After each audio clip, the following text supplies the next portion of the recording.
Baik teman-teman, selamat datang kembali. Pada kesempatan kali ini saya akan membahas analisa saham mingguan untuk periode tanggal 10 Januari 2022 sampai dengan tanggal 14 Januari 2022. Jadi seperti biasanya saya akan bahas 6 saham.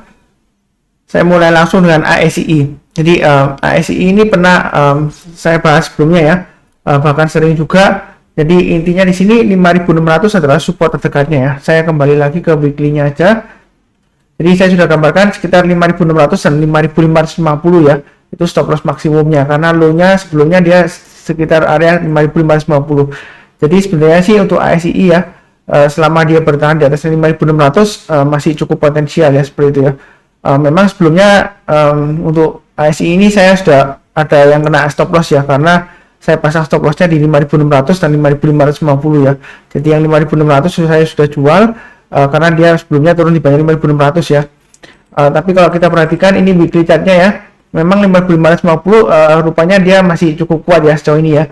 Jadi kalau mau buy sekarang boleh saja ya, asalkan pasang stop lossnya kalau dia turun di bawah 5.550 lebih baik jual dulu, karena dia akan kecenderungan testing area sekitar 5.000. Di sini angkanya sekitar 5.025 ya, seperti itu ya. Jadi mudah-mudahan aja ASI ini berhasil naik lagi ke atas ya. Saya sih terus terang aja belum buyback ya. Kalau yang saya cut loss di 5.600 saya belum buyback.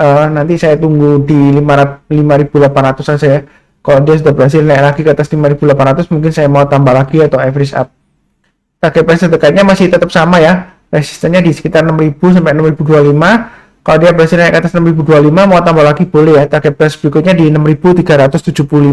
Itu untuk ASI, support resistennya ini untuk weekly-nya.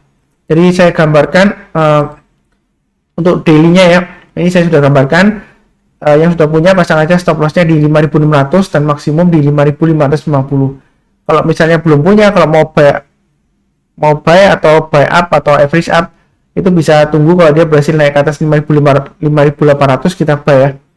Kemudian buy-nya bertahap aja, naik ke atas 5.900 kita tambah lagi, naik ke atas 6.000 boleh tambah lagi ya. Jadi average up-nya setiap lipatan 100 rupiah ya, sampai targetnya 6250. Jadi mudah-mudahan ini target pertamanya 6250. Kalau dia berhasil naik lagi boleh tambah lagi atau average up ya. Kalau mau tambah lagi target berikutnya di 6450. Jadi sebenarnya untuk ASI ini masih cukup potensial ya.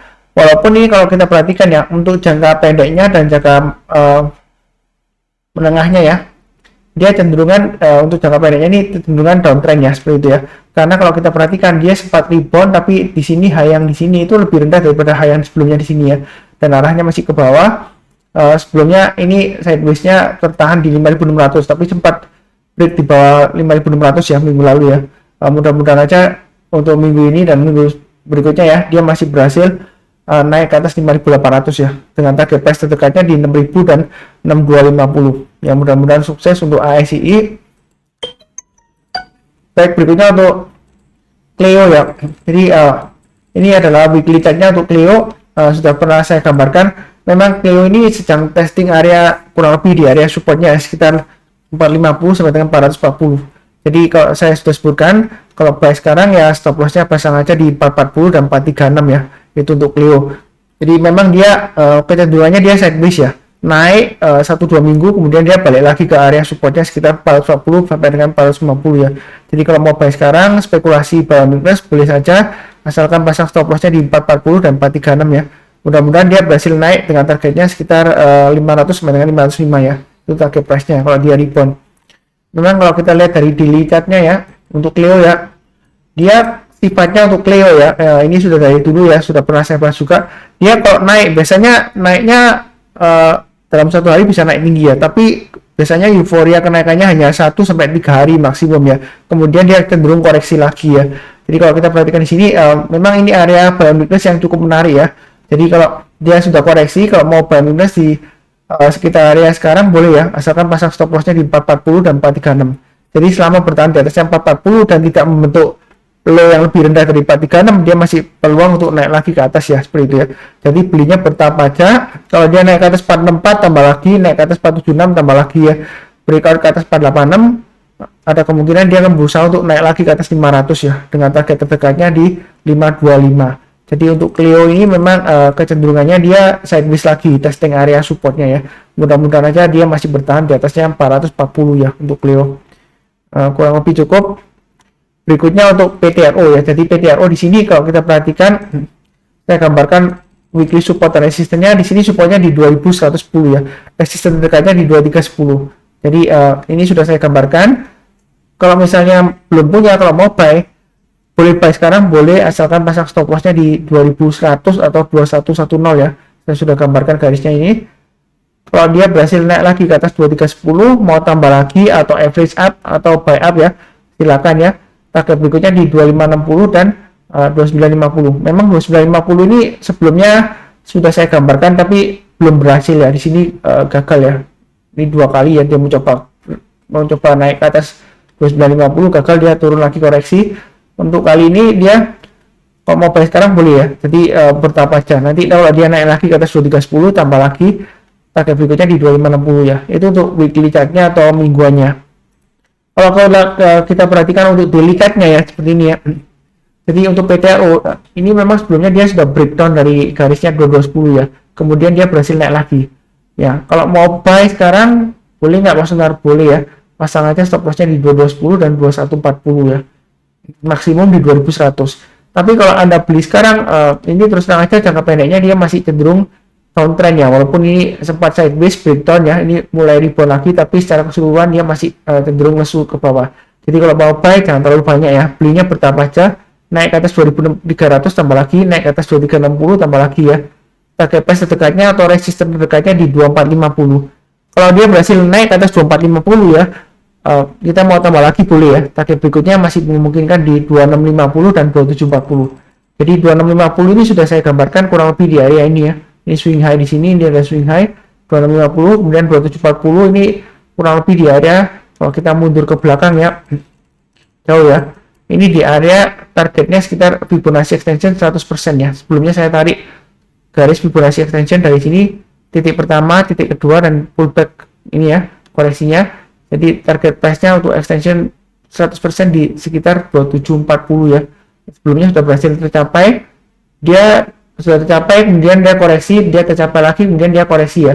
Jadi mudah-mudahan kali ini ya, dia selama bertahan di atas 2210, dia masih ada harapan untuk breakout ke atas 2450 ya, untuk PTRO. Belinya jangan terlalu banyak, karena ini kecenderungannya masih lesu ke bawah ya. Kurang lebih cukup ya untuk PTRO. Baik, berikutnya untuk INKP ya. Jadi untuk INKP ini, terus terang saya sudah punya, dan terakhir saya ada tambah lagi atau average up ya. Untuk INKP ya, sebentar saya lihatkan untuk average-nya dari INKP saya.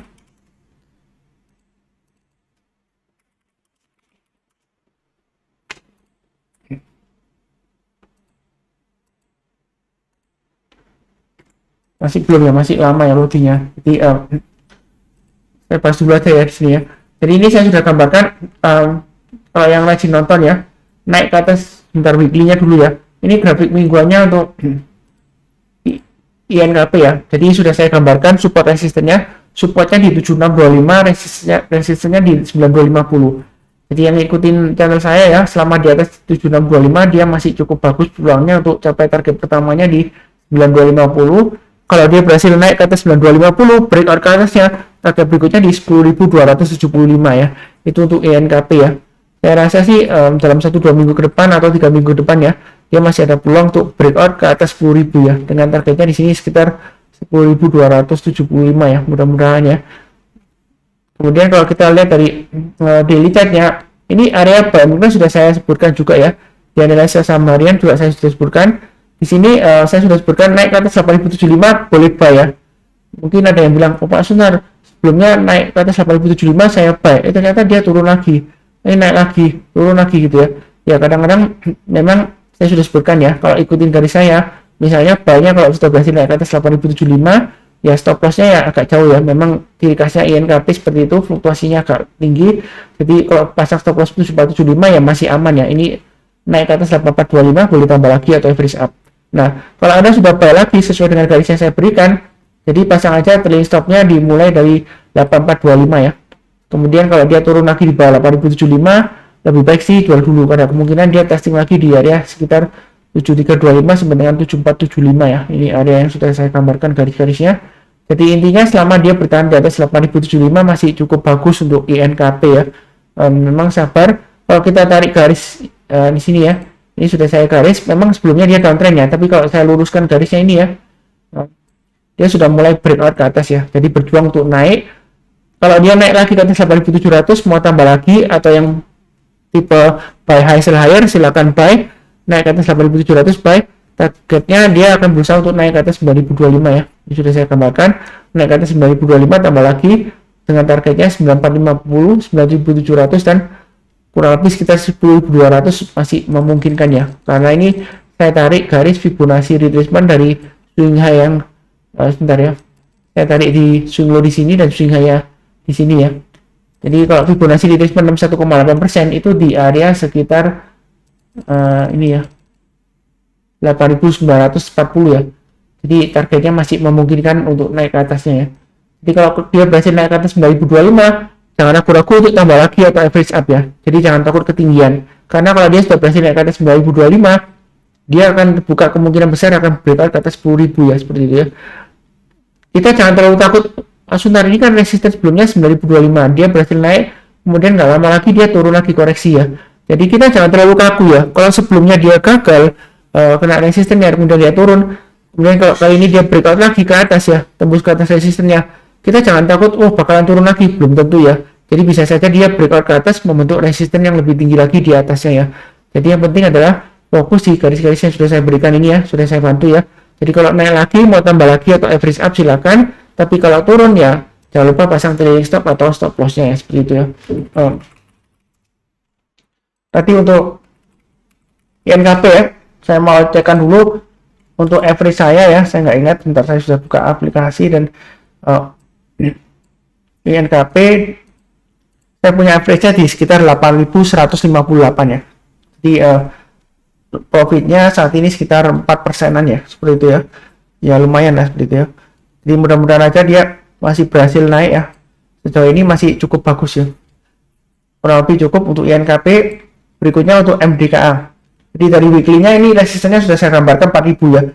Ini garisnya sudah saya berikan lama ya. Jadi yang rajin nonton channel saya dari awal, kalau analisa saham mingguan saya sudah bahas ya, garisnya 4000 sudah tercapai. Nah, kalau dia 4000 sudah tercapai, kira-kira target berikutnya di mana? Jadi target berikutnya saya gambarkan dia akan berusaha untuk naik ke atas 4500 ya. Untuk MDKA. Masih memungkinkan nggak Pak Sunar ke sana? Masih ya.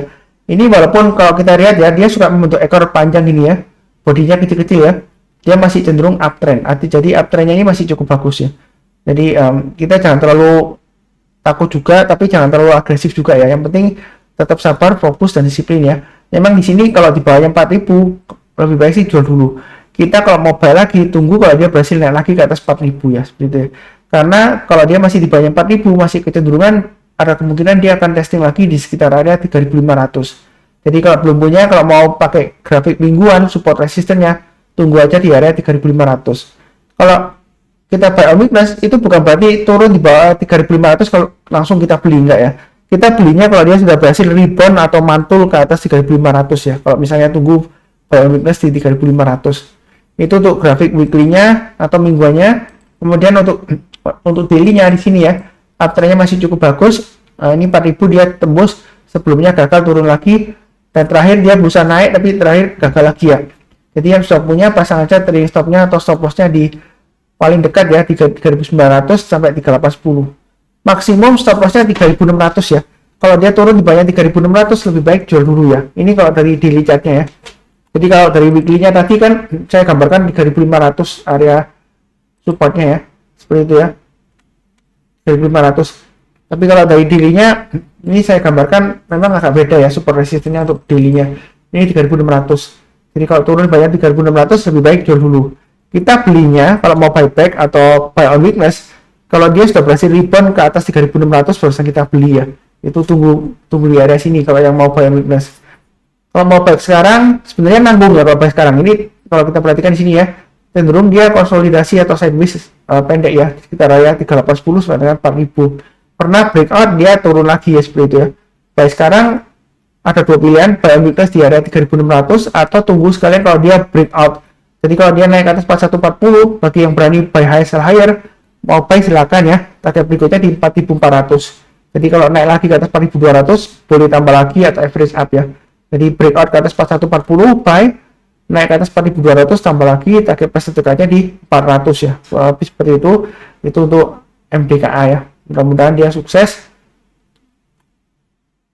Oke, kurang lebih cukup ya. Oke, berikutnya untuk EMTK ya. Ini grafik weekly-nya untuk EMTK. Garis support dan resisten ini sudah pernah saya gambarkan. Jadi supportnya di 2220, resistennya di 2680. Jadi yang sering ngikutin channel saya dan rajin nonton ya, mencatat juga ya. Yang penting pasang stop automatic order juga. Kalau kita perhatikan, ini target resisten 2680 masih memungkinkan untuk ditembus ke atas ya. Jadi yang sudah punya masih boleh hold. Kalau mau buy sekarang boleh saja. Jadi buy-nya bertahap aja.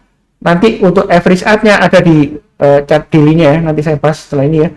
Jadi ini setelah tembus ke atas 2680, target price berikutnya saya akan menggunakan high yang di sini ya. Highest-nya di sini ya. Di 2960 ya. Kalau dia berhasil naik lagi ke atas 2960, kemungkinan besar targetnya bisa sampai 3500 bisa ya. Ini untuk EMTK ya. Jadi uptrend-nya memang sejauh ini masih cukup bagus ya. Kalau kita gambarkan misalnya ini berhasil membentuk formasi rounding bottom ya.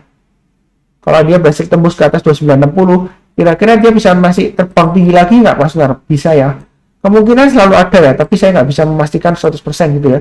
Jadi kalau dia berhasil breakout ini, kalau kita ukur ketinggian patternnya untuk rounding bottom di sini, dia bisa naik tinggi sampai 6000 masih memungkinkan ya seperti itu ya. Nah, apakah mungkin digoreng sampai 6000 ya?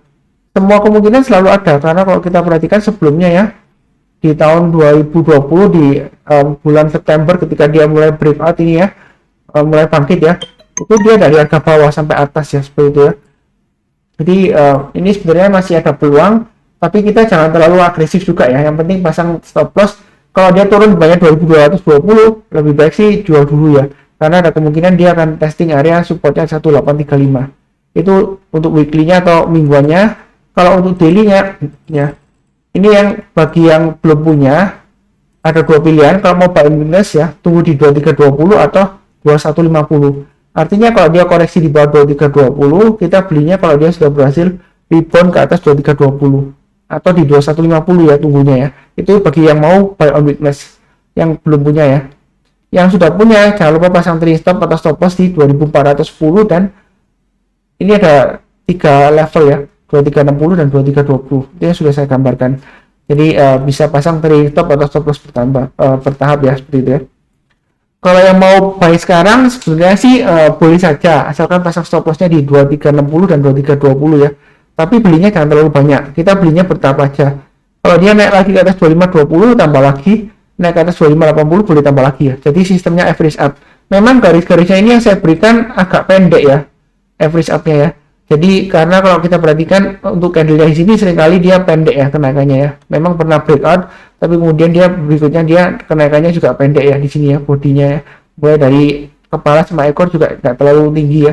Jadi saya kasih gambar garis-garisnya ini untuk acuan untuk average up ya. Jadi kalau dia berhasil naik lagi, kita boleh tambah lagi atau average up ya, begitu ya. Kenapa nggak langsung buy semuanya sekarang? Mau buy semuanya sekarang boleh ya, tapi kalau kita perhatikan di sini dia masih testing resisten 2550 ya. Istilahnya nanggung lah ya.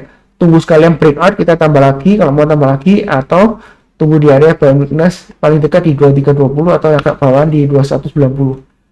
Tapi perlu diingat kalau dia sampai gagal turun di bawah 2100, lebih baik jual dulu semuanya ya. Kalau dia turun di bawah 2100, resikonya bisa turunnya lumayan dalam ya. Karena sebelumnya kalau dia dari atas ke bawah, dia gagal bertahan di atas 2100, dia bisa koreksi sampai di sini. Kalau kita melihat koreksinya bisa sampai 1500-an ya. Jadi dari 2100 sampai 1500-an kan lumayan dalam ya turunnya ya. Jadi jangan memaksakan diri. Kalau dia turun di banyak 2100, lebih baik jual dulu semuanya. Itu untuk EMTK ya, karena ada kemungkinan dia turunnya bisa dalam. Tapi bukan berarti saya mendoakan supaya koreksi dalam, enggak ya. Mudah-mudahan masih terus naik, breakout higher lagi ya. Kurang lebih cukup ya untuk analisa saham minggu ini. Jadi jangan lupa juga nonton video yang lainnya ya. Nanti playlistnya ada di video deskripsi di bawah ini untuk analisa saham untuk minggu ini ya. Jadi ada beberapa video seperti biasanya ya. yang barusan kenal channel Saham Profit, jangan lupa subscribe, kemudian bantu like, nyalakan lonceng notifikasinya. Kemudian yang paling penting ya, di akhir video saya selalu mendoakan semuanya selalu sehat, damai, dan sejahtera selalu. Amin. Terima kasih banyak.